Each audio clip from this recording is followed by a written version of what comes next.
My name's Theresa and I'm the owner of the Welsh cake shop in Ponty Market.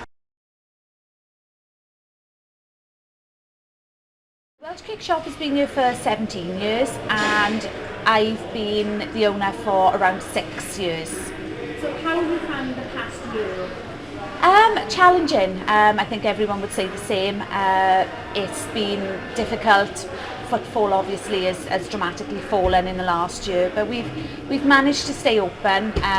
Being a food provider, so it's been a struggle, but we've managed to take over, which we're grateful for. Obviously other businesses are about to close, so we do count ourselves fortunate in that we have been able to stay open, and we've been doing deliveries to those that haven't been able to get out. So as well as local deliveries, we can now post them as well through our website. So yeah. What is the website? That's www.thewelshcakeshop.com. So we're open every day from 8 until 3 p.m. On a Wednesday, Friday and Saturday we're here till 4 p.m. The market's come on a long way in the last few years. The landlords have been putting a lot of investment and a lot of time into making it more attractive.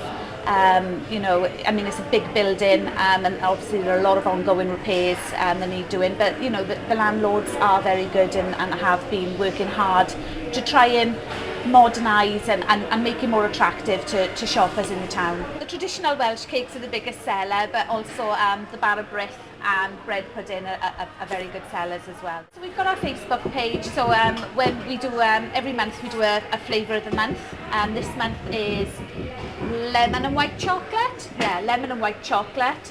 So every month we change that and we do a different one, and that's all advertised on the Facebook page.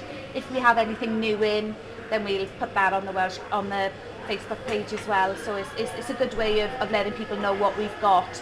And we also post about other things that are happening in the market, so it's a good way to promote the market in general and everyone else that's here.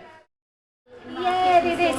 It's a lovely community in the market, and I think anybody who visits the market would say the same. It's a nice community atmosphere. We know a lot of our customers, so it's nice. They're the same every week. So it's like a community. It is, yeah, it's lovely. Yeah. So are you looking forward to the summer now and sort of getting a bit busier? Yeah, a lot of our customers obviously are older and we haven't seen them for a long time because they've been shielding themselves. So it'll be nice to see them come back when they feel that they can do. So yeah, it'll be nice to see everybody back because I know a lot of them are struggling staying at home. We've seen them a few times, but yeah, it'd be nice to have everybody back. Yeah.